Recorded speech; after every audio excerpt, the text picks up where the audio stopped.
As perspectivas para o próximo ano, para o Brasil e para o mundo, é o tema da minha entrevista de hoje com o jurista e presidente do IBEDAPT, Dr. Kiyoshi Arada. Olá, Dr. Kiyoshi, um prazer recebê-lo aqui no NGT Notícias. Prazer é meu, Viviane. Dr. Kiyoshi, está se encerrando aí um dos anos mais difíceis para a humanidade. A gente deve começar 2021 com a perspectiva de uma vacinação. Alguns países já começaram a vacinar a população e o governador João Dória aqui do estado de São Paulo diz que em janeiro começa a vacinação aqui no estado de São Paulo. O senhor acha mesmo que a gente vai começar o ano com essa boa notícia? Vacinar a população brasileira contra a Covid-19? O início da vacinação, o anúncio, certamente é uma coisa bastante salutar, uma coisa que abre uma perspectiva de esperança maior para o sofrimento que estamos passando. Todavia, em termos de economia, não é porque você fez a vacinação que a economia vai recuperar o oxigênio perdido de uma hora para outra. Isso vai levar tempo. Então, pode haver, inclusive, uma frustração da população que votaram nesses candidatos supostamente mais experientes, pode haver uma desilusão, porque a economia não vai crescer assim tão rapidamente. Não é? Nós vamos continuar fazendo despesas extraordinárias com a preservação da saúde, ao mesmo tempo a arrecadação continuar estagnada. Não é? Então, isso leva às dificuldades dos governantes de propiciar uma condição de vida melhor para a sua população. Doutor Kiyoshi, a gente viu mesmo, né, anunciado aí o PIB do terceiro trimestre, ele deu um salto aí de 7,7%, ante o tombo do último trimestre, que foi de quase pontos percentuais aí no PIB brasileiro, né? Então, na verdade, teve essa recuperação forte, mas a gente não pode esquecer que foi aí puxado pelo, principalmente, consumo das famílias, que está ligado diretamente ao auxílio emergencial, auxílio que vai se encerrar no final do ano. Então, a gente está em 2021 num cenário de dificuldades. Esse auxílio emergencial vai ter que continuar sangrando os cofres da União, porque, como eu disse, a economia não vai recuperar de uma hora para outra. Se bem que o cenário não é tão ruim assim, porque a economia apenas parou de crescer, assim, como esperado, mas não está em frangalhos. Os sinais vitais da economia continuam vivos. Não é? Você tem a Bolsa operando normalmente, hora em alta, hora em baixa, você continua recebendo fluxo de capital estrangeiro e você tem o nível de emprego não está despencando tanto quanto esperado. Não é? Então, você tem os sinais básicos da economia que, se bem operada, poderá deslanchar, mas não de uma hora para outra. Aos poucos, poderá ir recuperando. Doutor Kiyoshi, então, na sua opinião, 2021 pode aí apresentar um cenário positivo? Porque o senhor tinha dito também que nos municípios a situação vai ser complicada, porque talvez tenha esse apoio, não se continue aí o orçamento de guerra, não vai ter esse apoio aos municípios, que muitos ficaram bem durante o ano de 2020, graças ao apoio federal, e essa verba aí vai secar e eles vão ter que arrecadar com as próprias mãos. Isso vai ser uma dificuldade para cada cidade brasileira, não é?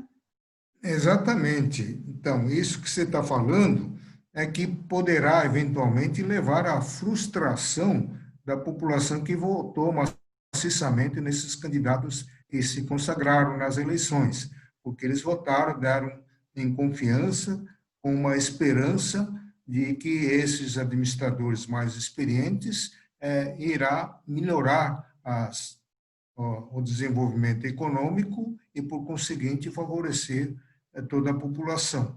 Isso pode não acontecer assim já no primeiro ano, né? Por causa das dificuldades que estaremos ainda enfrentando no controle da pandemia, apesar de anúncio da vacina a partir de janeiro, não é?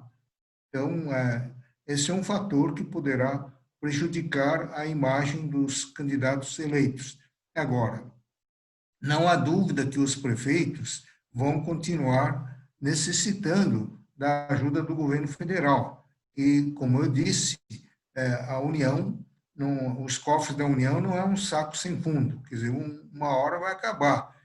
E o que vai acontecer é que a União será obrigada a aumentar o seu limite de endividamento, superando o percentual do PIB. Não é?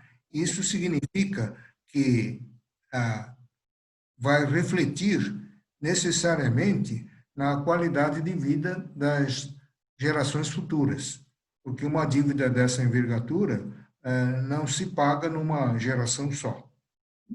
Sem dúvida. E, doutora Arada, já começa 2021. Será que o governo vai ter fôlego junto ao Congresso Nacional para retomar a agenda reformista? Seria imprescindível que se fizesse uma reforma administrativa ou reforma do Estado para você diminuir o tamanho do Estado, né? Esse Estado paquidérmico que não está conseguindo se sustentar nas suas patas, né? Então, deveria tirar essa gordura, deixar o Estado mais esbelto, mais enxuto, né? Porque aumentar a tributação a essa altura, como querem alguns, me parece uma missão suicida, né? Se você está precisando de ajuda, você vai retirar mais porque a arrecadação caiu, o caminho não é por aí. O caminho é cortar as despesas onde for preciso, onde for necessário, né? Onde está havendo gastos desmedidos de uma forma não positiva, não é? Enxugar o aparelhamento estatal, não é?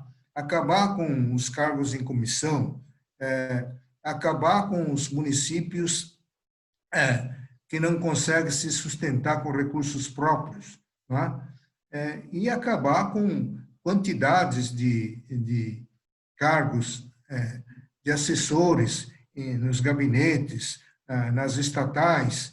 Quer dizer, existe uma política do empreguismo que parece que não tem fim. Parece que, como diz o ditado popular, o brasileiro trabalha para pagar os juros da dívida externa e para pagar a folha, não é? Então, devemos reverter esse quadro, né?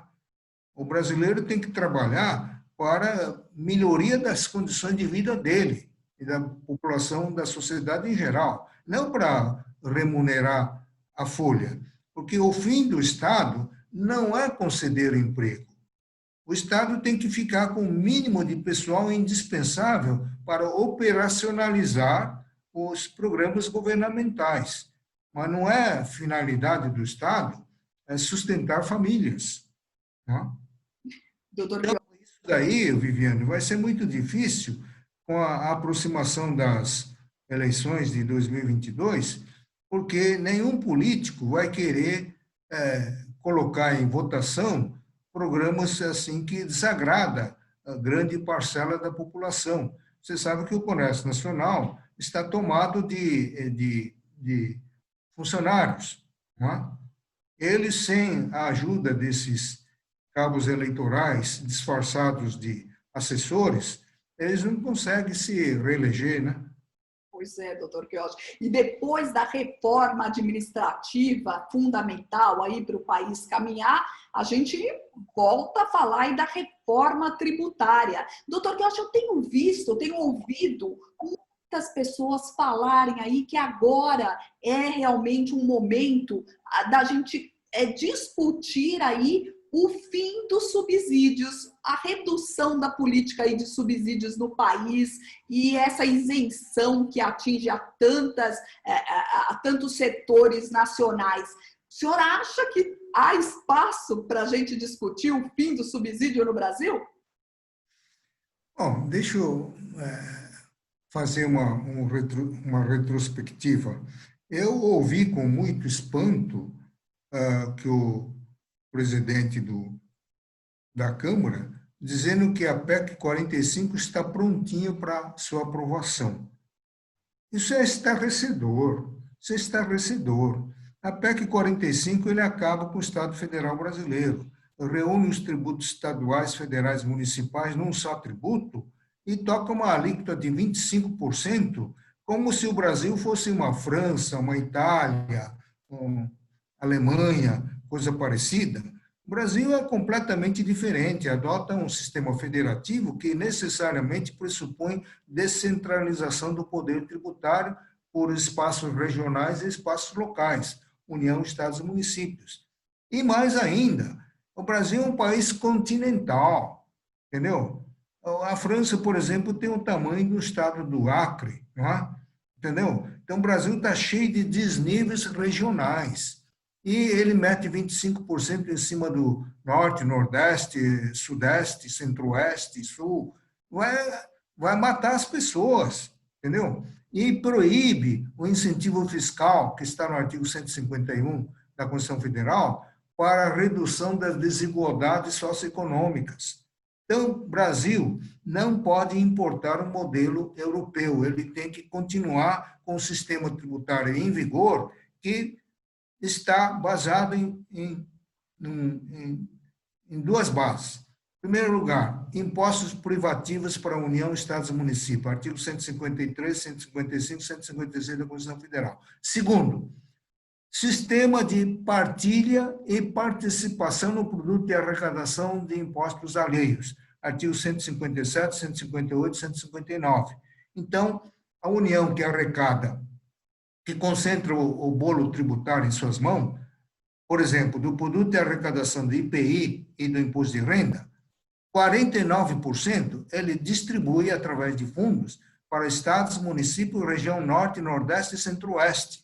Então, sem esse mecanismo, os estados e municípios do nordeste, norte, centro-oeste não sobreviverão. Agora, esses mentores da reforma tributária não enxergam o que é óbvio. Parece que de tanto ficar viajando para a Europa, para os outros países, esqueceram de viajar pelo Brasil, entendeu? É uma coisa tão visível, não é? Tão visível que você sabe, todo mundo sabe, menos esses reformistas cegos, não é? Que estão levando o Brasil à loucura. Esses reformistas matemáticos, eles querem simplificar reduzindo o número de impostos, diz que o número de impostos que está tornando complexo. Ele nem sabe por que existe vários impostos. Você já pensou em imposto único, em que concentra em todos aqueles que fazem movimentação bancária a soma da arrecadação do PIS, do COFINS, do imposto de renda, do ITR, do ICMS, do IPI, e o advogado, que deveria pagar só imposto de renda e ISS, vou passar a pagar o IPI, como se estivesse fabricando, o ICMS, a contribuição previdenciária, a contribuição do PIS e da COFINS, o imposto de importação e exportação, vou pagar tudo isso, porque reunir diversidade de impostos em torno de um só, você não consegue redistribuir a carga tributária total para os diversos segmentos. Todo mundo, advogado, médico, tratorista, professor, juiz, promotor, todo mundo vai pagar 25%. Quer dizer, isso é um absurdo. Doutor Piotti, a gente viu, né? A gente está discutindo a reforma tributária no país há quantas décadas, né? E nunca se entende realmente um denominador comum aí que satisfaça os estados, os municípios e a União. Imagina se a gente começa a discutir a política agora de isenção aí dos subsídios, como vai ser? Precisa aí de mais de 5 décadas para a gente começar a se entender sobre isso. Viu, você falou em subsídios. Eu, particularmente, sou favorável a terminar com os incentivos fiscais. a não ser aqueles destinados a desigualdades entre as regiões do país. Isso sim. Mas esses incentivos fiscais encomendados, que geram corrupção, eles falam que é lobby, não é lobby, é corrupção mesmo, entendeu? No passado existiram medidas provisórias dando incentivos que foram compradas a preço de ouro, mas isso a Operação Lava Jato colocou em pratos limpos. Então, esses deveriam sumir do mapa, deveriam proibir os incentivos fiscais, preservando apenas no 151 aqueles destinados à redução das desigualdades socioeconômicas entre as várias regiões do país. Tudo mais deveria sumir. E substituir uma política que você está falando, de subsídios, porque aí é muito mais democrático, muito mais transparente, porque vai constar da lei orçamentária anual quem são os destinatários desses subsídios. Agora, na política de incentivo fiscal, o empresário fica mamando na teta do governo, vale dizer, nós é que estamos pagando, nós não estamos sabendo para quem estamos pagando. Pelo menos a política de subsídio econômico ou até mesmo subsídio social vai constar da lei orçamentária anual uma dotação X a ser distribuído, tal. É muito mais transparente, muito mais democrático, e aí você pode controlar a quantidade de dinheiro que nós estamos destinando para empresas X, Y, Z. Perfeito, doutor Kiyoshi. É realmente um assunto que a gente vai discutir muito em 2021. Queria muito mesmo agradecer a sua presença no NGT Notícias. Muito obrigada pela sua presença e até mais. Até mais. Até a próxima. Esse foi o Dr. Kiyoshi Harada conversando aqui com a gente no NGT Notícias. Muito obrigada pela sua participação e eu te aguardo na próxima edição. Até mais!